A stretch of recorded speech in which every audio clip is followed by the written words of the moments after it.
আপনারা দেখছেন নিউজ তৎকাল 24। নমস্কার, নিউজ তৎকাল 24 এর পর্দায় আপনাদের সকলকে স্বাগত। আপনাদের সাথে আমি দেবব্রত। দেখে নেব এখনকার সংবাদ শিরোনামগুলি।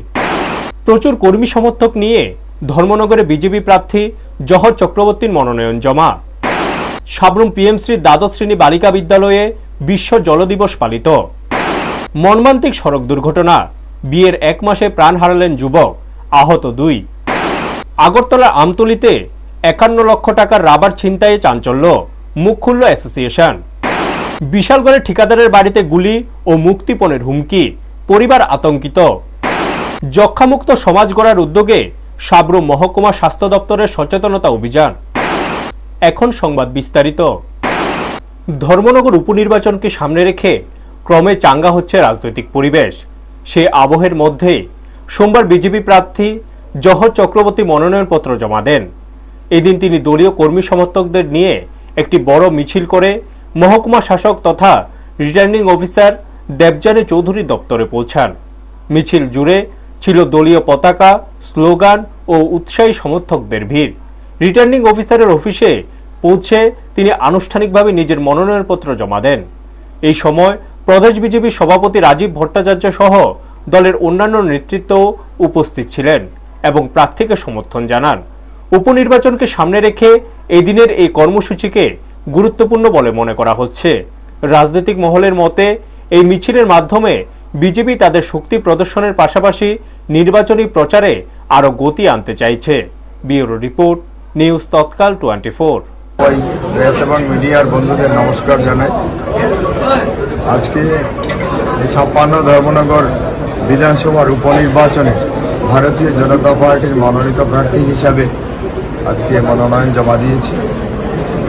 এই পুরা প্রক্রিয়া আমার সঙ্গে যারা ছিলেন, আমার ধর্মনগরের সম্মানিত মন্ডল প্রেসিডেন্ট অভিভাবক সমাবর্তন উপস্থিত ছিলেন, আমাদের উত্তর ত্রিপুরা জেলার সম্মানিত সভাপতি কাজন কুমার দাস মহোদয়, এবং উপস্থিত ছিলেন আমাদের ত্রিপুরা প্রদেশের ভারতীয় জনতা পার্টির সম্মানিত প্রদেশ সভাপতি, রাজ্যসভার সাংসদ সম্মানিত রাজীব ভট্টাচার্য মহোদয়।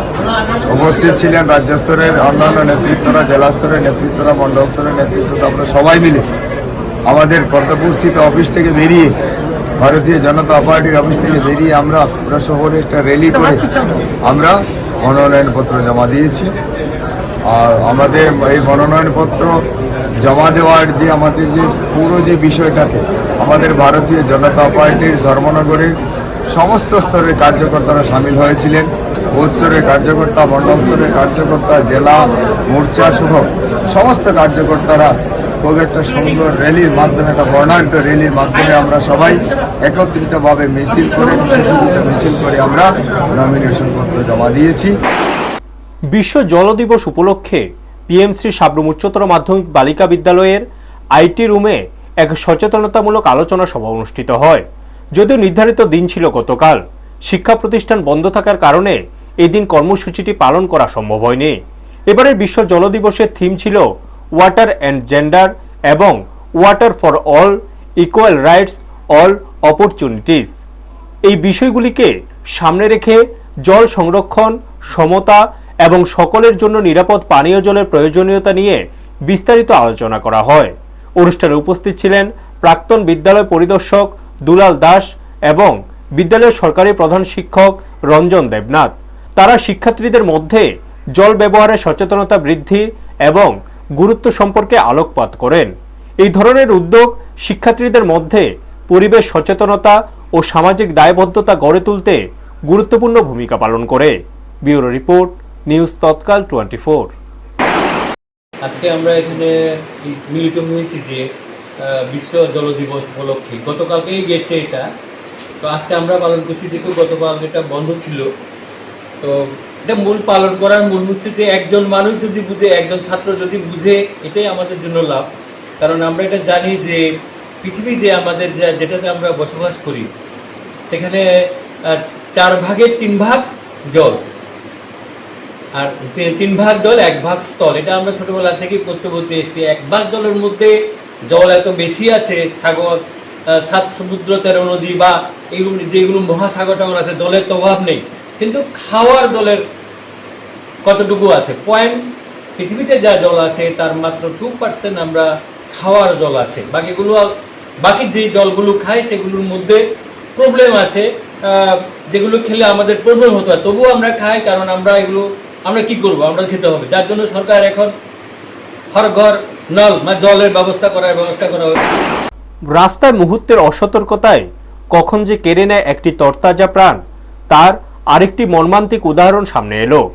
সোনামুড়া কাঠালিয়া সড়কের নতুন বাজার পার্ক সংলগ্ন এলাকায় এক ভয়াবহ সড়ক দুর্ঘটনায় প্রাণ হারালেন শরীফ হোসেন। তার বাড়ি শাহাপুর এলাকায়। পিতা নূর মিয়া। জানা গেছে সদ্য বিবাহিত ওই যুবকের বিয়ে হয়েছিল মাত্র 1 মাস আগে। এই আকস্মিক মৃত্যুতে পরিবার ও এলাকা জুড়ে নেমে এসেছে গভীর শোকের ছায়া। ঘটনার বিবরণ অনুযায়ী একটি বাইক সোনামুড়ার দিকে যাচ্ছিল। সেই সময় বিপরীত দিক থেকে আসা একটি যাত্রীবাহী কমান্ডার সঙ্গে মুখোমুখি সংঘর্ষ হয়। সংঘর্ষ এতটাই তীব্র ছিল যে ঘটনাস্থলে শরীফ হোসেনের মৃত্যু হয়। এই দুর্ঘটনায় আরও 2 জন আহত হয়েছেন। তারা হলেন জাকির হোসেন এবং সাকিবুল হাসান।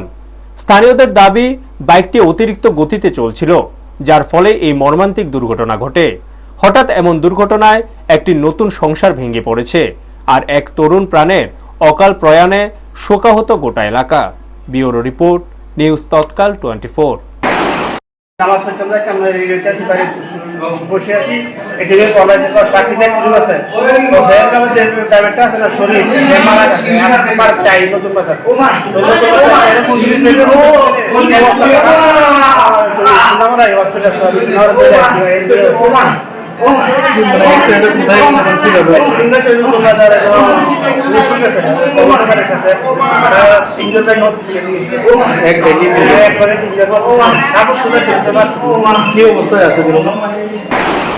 ত্রিপুরার অর্থনীতির অন্যতম স্তম্ভ রাবার শিল্পকে ঘিরে নেমে এসেছে অনিশ্চয়তার ছায়া।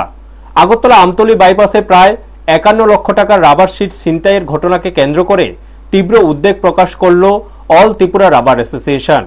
সোমবার বিশালগড় প্রেস ক্লাবে এক সাংবাদিক সম্মেলনে সংগঠনের পক্ষ থেকে জানানো হয়, গত 14 মার্চ গোমতী জেলার বাগমা এলাকা থেকে প্রায় 25 টন রাবার নিয়ে কেরালার উদ্দেশ্যে রওনা দেন আসামের ট্রাক চালক নবদ্বীপ বর্মন।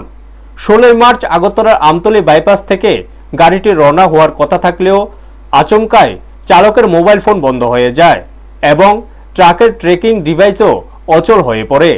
এরপর রাবারের মালিক ও পরিবহন সংস্থা বারবার যোগাযোগের চেষ্টা করেও ব্যর্থ হয়ে পুলিশের দ্বারস্থ হন। 17 মার্চ সকালে খালি ট্রাক নিয়ে বৈজনগর থানায় আত্মসমর্পণ করেন চালক।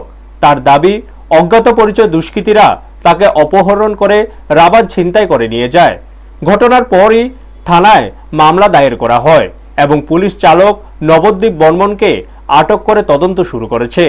সাংবাদিক সম্মেলনে উপস্থিত ছিলেন বহির্রাজ্যের ট্রান্সপোর্ট সংস্থা ও রাবার ক্রেতা কোম্পানির প্রতিনিধিরাও।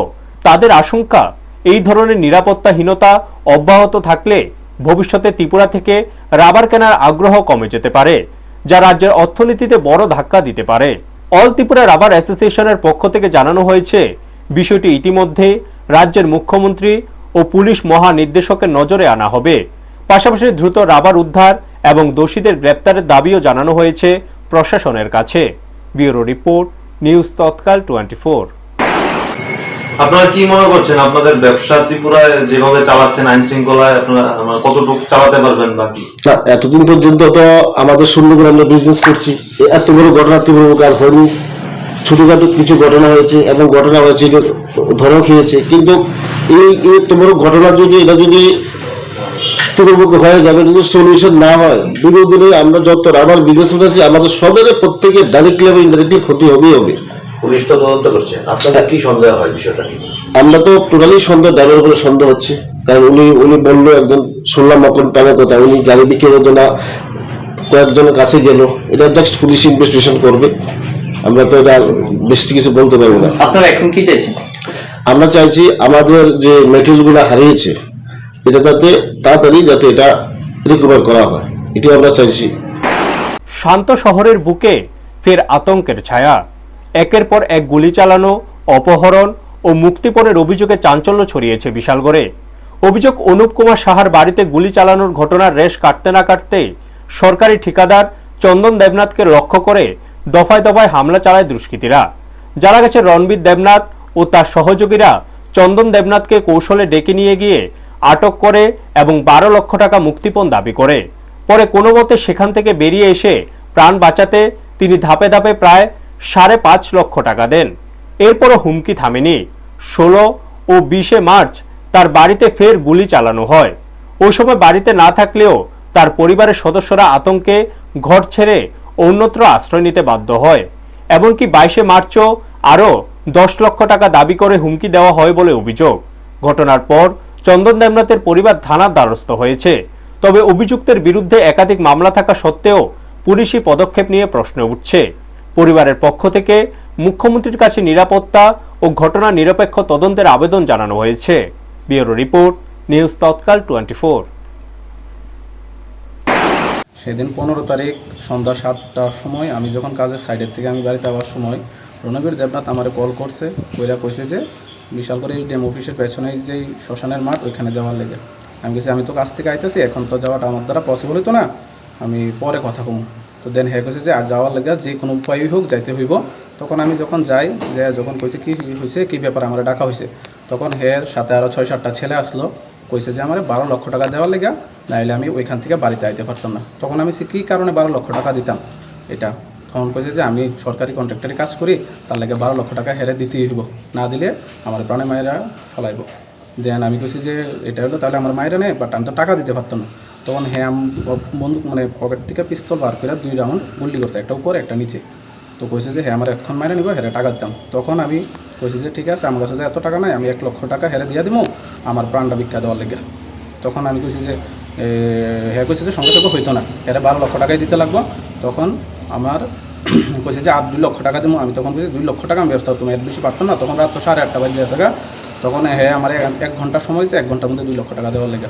তখন রাত্রেবেলা আমি বিভিন্ন জায়গার থেকে আমার আত্মীয় পরিজন যারা আছে সবাই থেকে 1.5 লক্ষ টাকা ব্যবস্থা করি, এবং রাত্র 9:30টার সময় হ্যাঁ সাঙ্গবাঙ্গ বিশ্বজিৎ দেবনাথ, কর্ণজিৎ দাস, তারা 2 জন এবং পেছনে একটা কালো কালারের স্করপিও আসলো, ওইটার মধ্যে মেবি রণবীর ছিল, ওরা আয়া আমার বাড়ির সামনে থেকে 1.5 লক্ষ টাকা নিছে।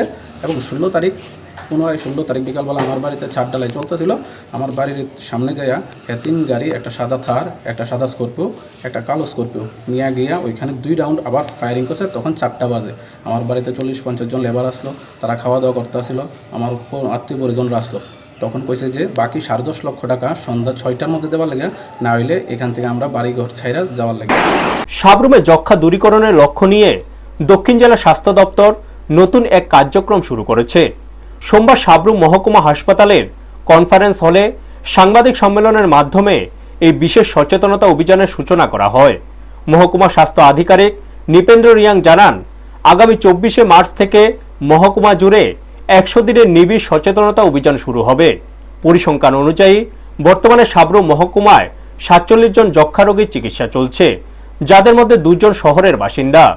সাংবাদিক সম্মেলনে উপস্থিত চিকিৎসক শমিক হাজরা জানান, আগামীকাল নেতাজিপাড়া এলাকায় মূল অনুষ্ঠান পালিত হবে। এই অভিযানের মূল লক্ষ্য হল সাধারণ মানুষকে সচেতন করা এবং বার্তা পৌঁছে দেওয়া যে যক্ষ্মা সঠিক সময়ে চিকিৎসা করলে সম্পূর্ণ নিরাময়যোগ্য। স্বাস্থ্য দপ্তর সংবাদ মাধ্যমের সক্রিয় সহযোগিতার মাধ্যমে রোগ নিয়ে ভীতি দূর করতে চান। ব্যুরো রিপোর্ট, নিউজ তৎকাল 24। আমাদের সাবরুমের মিডিয়া বন্ধুদের, আমরা আজকে আপনাদের এখানে অনুরোধ করেছি টিউবারকুলোসিস যক্ষ্মা রোগী 100 ডেজ ক্যাম্পেইনের পার্ট হিসাবে, যেখানে শুধু আমরা সরকারি সংস্থা নয়, আপনারা মিডিয়ারও যথেষ্ট ভাগিদার, যেখানে আমরা এই যক্ষ্মা সম্বন্ধে এবং এই যক্ষ্মা রোগের চিকিৎসা সম্বন্ধে জনগণের কাছে বার্তা পৌঁছানো। আমরা খুবই আনন্দের সঙ্গে আমি আপনাদের বলছি যে আমাদের ত্রিপুরা 2025 সালে যক্ষ্মা এলিমিনেশন ক্যাম্পেইনের যে 100 ডেজ ক্যাম্পেইন, এখানে আমরা ত্রিপুরা রাজ্য পুরস্কার পেয়েছে দেশের সেরা একজন স্টেট হিসেবে, যেখানে 8.9% অফ প্রত্যেক লাখের মধ্যে আমরা যক্ষা রোগীর শনাক্তকরণ করতে পেরেছি এবং সেটা বজায় রাখার জন্য আপনাদের আমরা সহযোগিতা আমরা আরও চাই, যাতে আপনার মিডিয়ার থ্রুতে আমরা গ্রামে গঞ্জে সকল মানুষের কাছে এই যক্ষা কী রূপ এবং আমাদের কী কী কাজ চলছে স্বাস্থ্য দপ্তরে তা নিয়ে আপনাদের সেন্সিটাইজেশন করা এবং আপনাদের এখনকার মতো সংবাদ এই পর্যন্তই। আমাদের অন্যান্য অনুষ্ঠানের জন্য চোখ রাখুন নিউজ তৎকাল 24-এর পর্দায়।